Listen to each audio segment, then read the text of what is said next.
Well, my first parachute jump was in 1939, and Louis Barr was my instructor. And he was also worked at the IRS.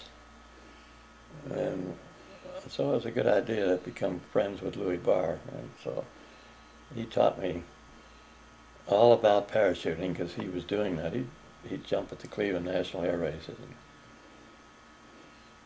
The day I was to do this on a Sunday afternoon, I had a couple of dozen friends that wanted to come out and watch this idiot commit suicide. So I was all steamed up and excited about my first jump, put on my coveralls. Louis Barr gave me some last-minute instructions, one of which was, don't lose the ripcord, it'll cost you $15. That's all I was making at the Alexander Gazette at that time. That's a week's salary. So Bob Ashburn was my pilot. It was a Piper Cub, and I climbed aboard, and I was beginning to think maybe this wasn't such a good idea. In other words, I was losing my enthusiasm for parachuting. And as we took off and headed up to 2,000 feet where Louis Barr told Bob Ashburn to put me out. Of course, today the skydivers have to get out at 2,500 feet. And that's the rule. But and this was a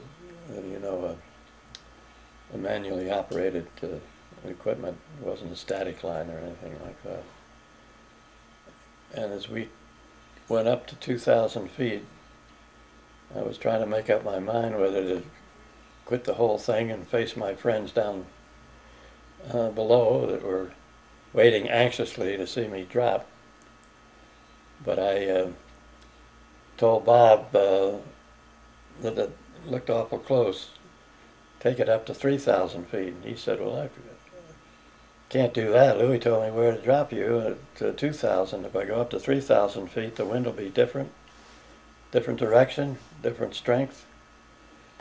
Take it up to 3,000, please, Bob.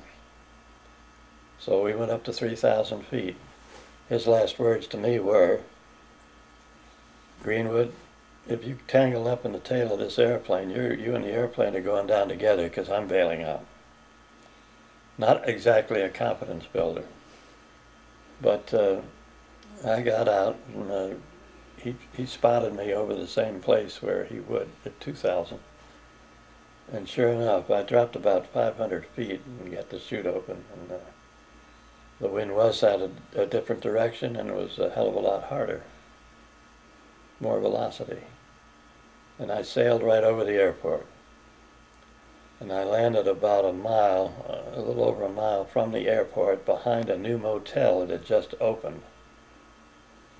And it was dinner time on a Sunday afternoon.